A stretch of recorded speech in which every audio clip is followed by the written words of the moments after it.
Reka subire ndabaha ikaze mwese shuti banywanyi bacu mukunda kandi mugakurikira amakuru n'ibiganiro dutambutsa kuri ishene yanyu imwe Rudende ya Isange TV, ishene ibashikiriza amakuru ndetse n'ibiganiro biba bigezweho kandi biba byakorewe amatohoza mu rurimi rw'ikirundi.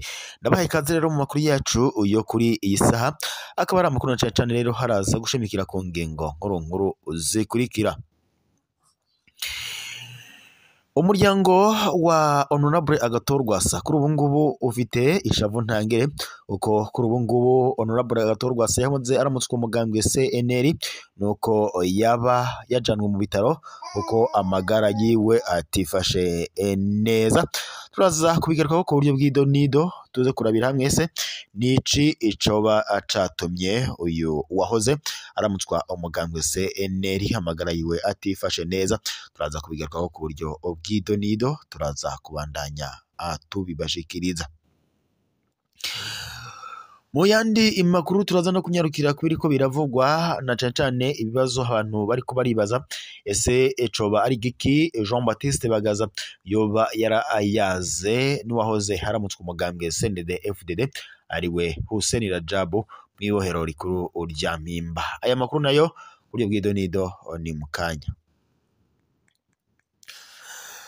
Reka ngaruke rero mu buryo bw'idonido mu makuru yacu tugiye guhera kuriko biravugwa mu bitaro vy'akarere vya Gitega, aho rero uwahoze haramutswe umugambwe CNL hariwe Honorable Agathon Rwasa yajanwe kuri ubu ngubu amagara yiwe akaba atifashe neza.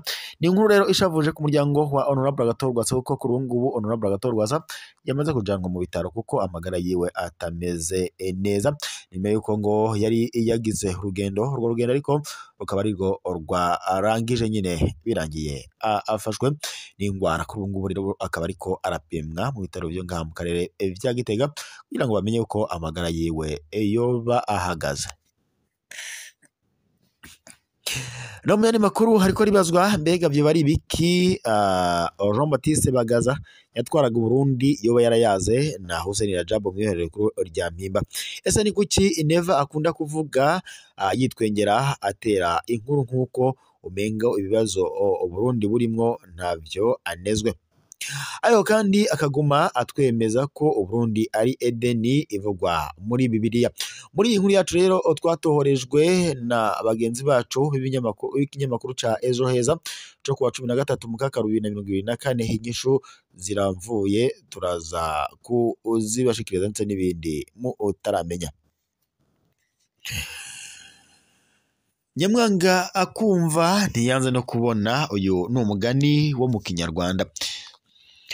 Aha hari mu mwaka wa 2006 aho umukuru w'umugambwe CNDD FDD Hussein Rajabu yari yagiye mu gihugu kibanyi gushigikira mugenzi wiwe umukuru w'umugambwe FPR Inkotanyi Paul Kagame mu urugamba barimwo rwo kwigobotora mu uvyara vy'Ubufaransa nk'uko biriko biraba mu munsi hirya no hino mu bihugu bitandukanye vya Afrika, aho Ubufaransa bwagirizwa kuryanisha abanyagihugu b'ivyo bihugu kugira ngo bushikire inyungu zabwo ibizwi nka diviser pour régner.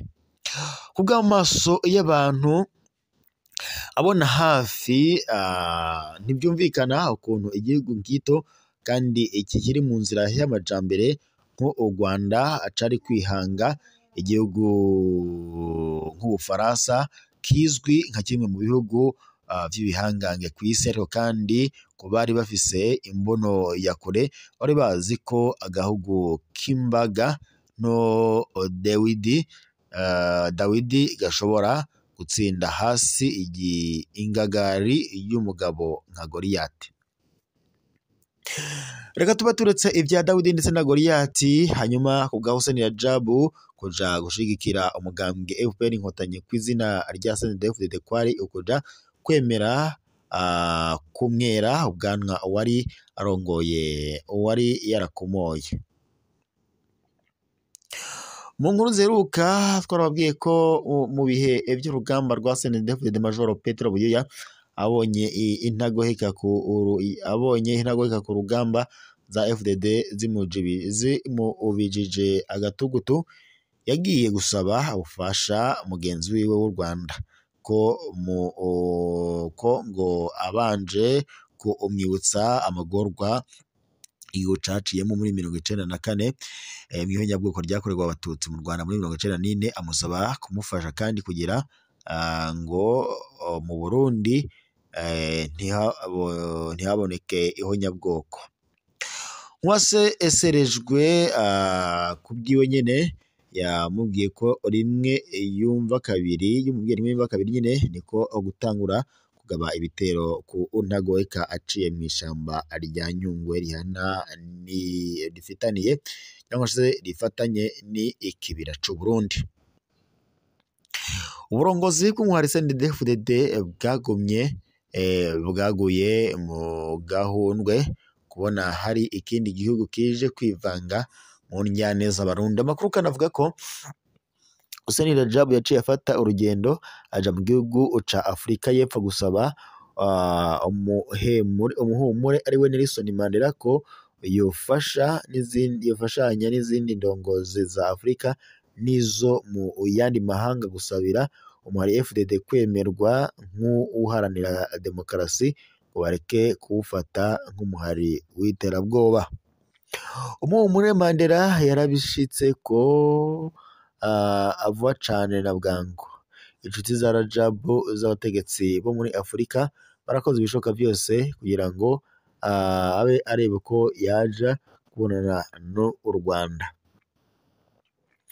Mu nda yiwe Hussein Rajab yavuze ko yabajije mugenzi we ati ni gute umugwanyi yubahuka kurasa abagwanyi bagenzi be. Avuga ko yashatse kubaza mugenzi we ukuntu yaciye mu buzima bw'urugamba ndetse no kurwana, ariko kandi agwanira agateka kiwe, akaba yubahutse kurasa abandi bagwanyi nabo kandi bariko baraharanira agateka kabo ahenzwe n'umunyamacakubiri ariwe Buyoya. Ico gihe Hussein Rajab avuga ko yabonye amosozi yiretse mu maso ya mugenzi we kubwo agahinda ku rugamba. Avuga kandi Kagame yaciye asohora abajejwe protokole bose asigarana na Rajab gusa batangura kuyaga ico yofasha FDD. Aho niho rero yaciye yumviye imigabo n'imigambi ya CNDD-FDD izokora igeze ku butegetsi. Arabona ko Uburundi bugiye kuzoba Edeni y'ukuri. Kuva ico gihe u Rwanda ndetse n'umugambwe FPR Inkotanyi baciye bafata mu mugongo urugamba rwa FDD gushika ishitse ku butegetsi. Nyuma yaho rero mu Burundi haba bahanganye n'intwaro yitirira ko ubwoko cari icizere ko umugera w'amacakubiri uriko urarandurwa n'imizi muri ibyo bihugu bibiri. Nk'umugabo rero yubaha kandi ijambo ryiwe, Hussein Rajab ntiyari gutererana mugenzi wiwe mu rugamba barimo kandi ndetse nabo batumereye mu bihe batamuteranye mu bihe byari byo bigoranye.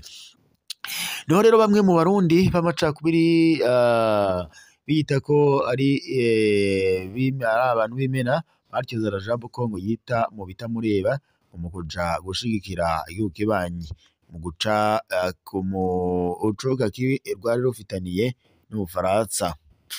Abo banyamacakubiri rero bari bashigikiye Ubufaransa kuko kuva kera aribwo bwamye bubakingira mu mabi bagiye barakorera Abarundi, bikanga ko bakurikiranwa n'ubutungane haba ubwo mu Burundi canke mu makungu. Abo banyamacakubiri nyene badibora bisomera agacupa mu bubare canke se ko ngo hako igihugu corongorwa n'umuswahili copfuma gitembagara. bamwe bati iyo aba uyu n'uyu ariko kandi ntabe umuswahili, abo nyene ngo nibo bavuze bati ndadaye aba umunyaburiri ntiyari yaza kuba umunyabururi ntiyari gupfa. Uretse kandi umugera w'amacakubiri y'ubwoko weruye mu Barundi, hariho amacakubiri y'amadini agisibije rwose kugeza aho hari Abarundi bumva ko igihugu copfuma gitabagara aho gitezwa imbere n'umuswahili cyangwa se n'umusilamu. Nubwo bari bazi ko rero Rajabu yonagura Uburundi, baremeye bafashanya na Nkurunziza kugira ngo batuze umuswahili, Uburundi bupfume butabagara.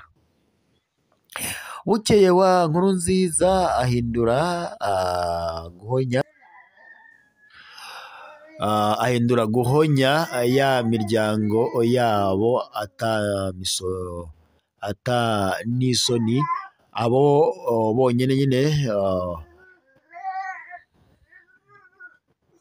niho rero Hussein Rajabu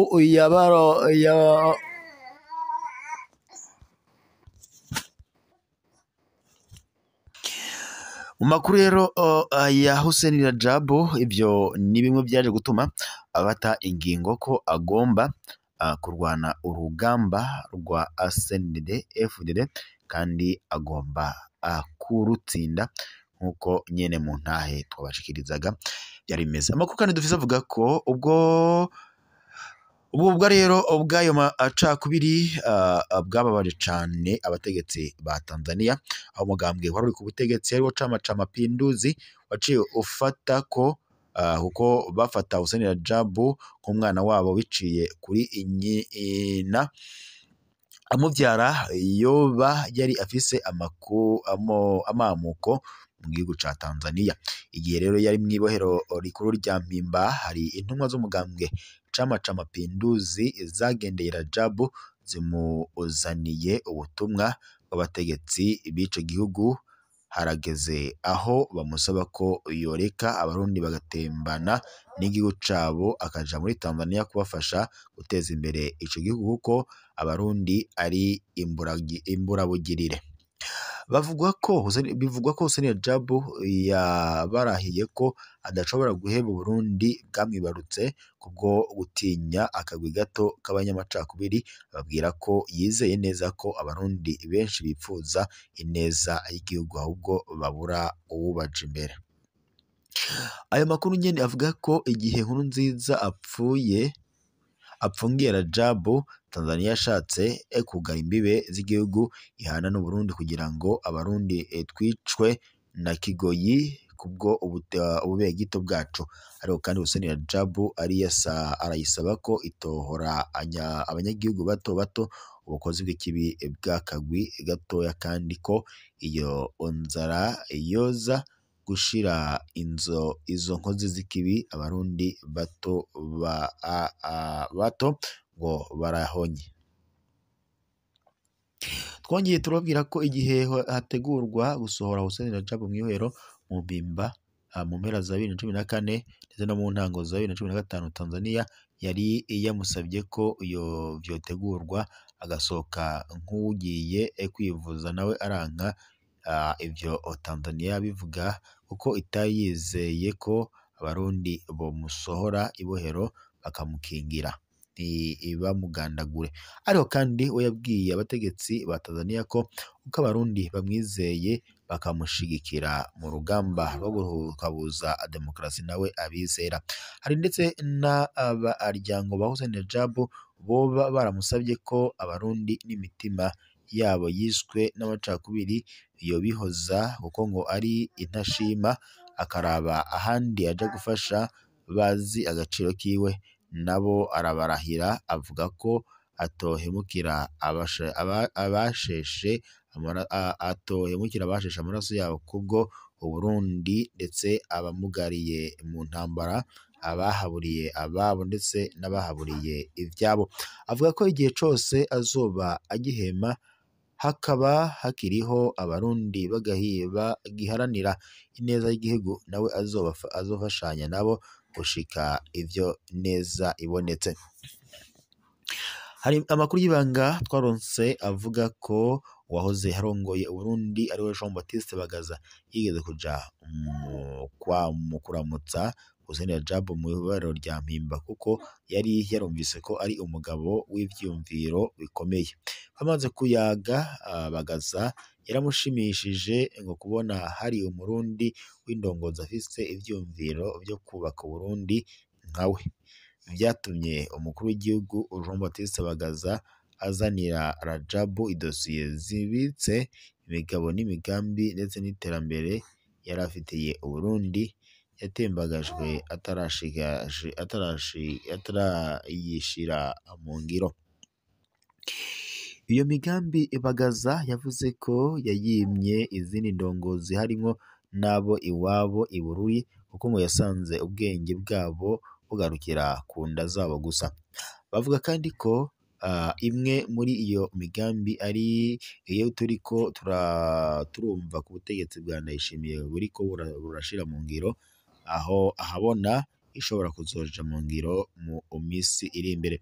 Amakuru kandi twabura mu begereye ubutegetsi bwa CNDD avuga ko kwiyegereza abayoboke b'idini rya Isilamu birakorwa n'ubutegetsi bwa Ndayishimiye, vyoba biri mu nteguro zo gukuraho kirazira yahora ivugwa ko mu Baswahili ata Muswahili ashobora kuramutswa Burundi. Ayo makuru kandi aremeza ko bishitse uwo Muswahili azoramutswa Burundi akaba ari Hussein Rajab, hari ikindi kintu cahora ari kirazira kizoca gihinduka. Ico naco nk'uko aya makuru abivuga ni umukuru w'igihugu w'umututsi azotangwa n'umugambwe na system ya CNDD FDD. Uwo ni umuhango Rajabu ubwiwe yatanze kuva CNDD FDD ishika ku butegetsi kugira ngo hazohinyuzwe imvugo y'abiyita abahutu b'indyamunyu bavuga ko ata Burundi ngo bwosubira kurongorwa n'umututsi. Kubwa Rajabu yaremeje ko umututsi yazoba indongozi y'akarorero ku buryo abahutu ubwabo bazomukeza ku butwari bwiwe. Nubwo vyoba bikiri mw'ibanga ntangere, umututsi yoba yaratanguye gutegurwa, binavuga kandi ko yoba azova mu mashirahamwe yigenga kandi akunzwe n'abarundi benshi. Inkuru ya Gashinguracumu yadushigikiriye ivuga ko hari abahumure bahanuye Hussein Rajab ko imbere yo gutabara abarundi yobanza kubareka ngo rukabuzurira ko ngo ubugingo bagiye gusomanura agaheza akabatabara, gutyo ngo bakazokwamana umuzirikanyi wo gushima kuko ngo kurya benshi mu Barundi iyo ngo ubavuye amaso buraca bakayagukirira. Ngivyo rero ivyo twariko turababwira muri aka kanya, reka dusozere ngaha, turaza gusubira mu makuru araza kubageza ko kuri no munesha kuri yanyu mukunda cyane muri Dene Isange TV, je nibashikiriza amakuru ndetse n'ibiganiro biba bigezweho kandi biba byakora amatoza mu rurimi rw'ikirundi. Reka mbashimire mu makuru yacu, turaza gusubira mu makuru n'ubundi araza kuba agezweko.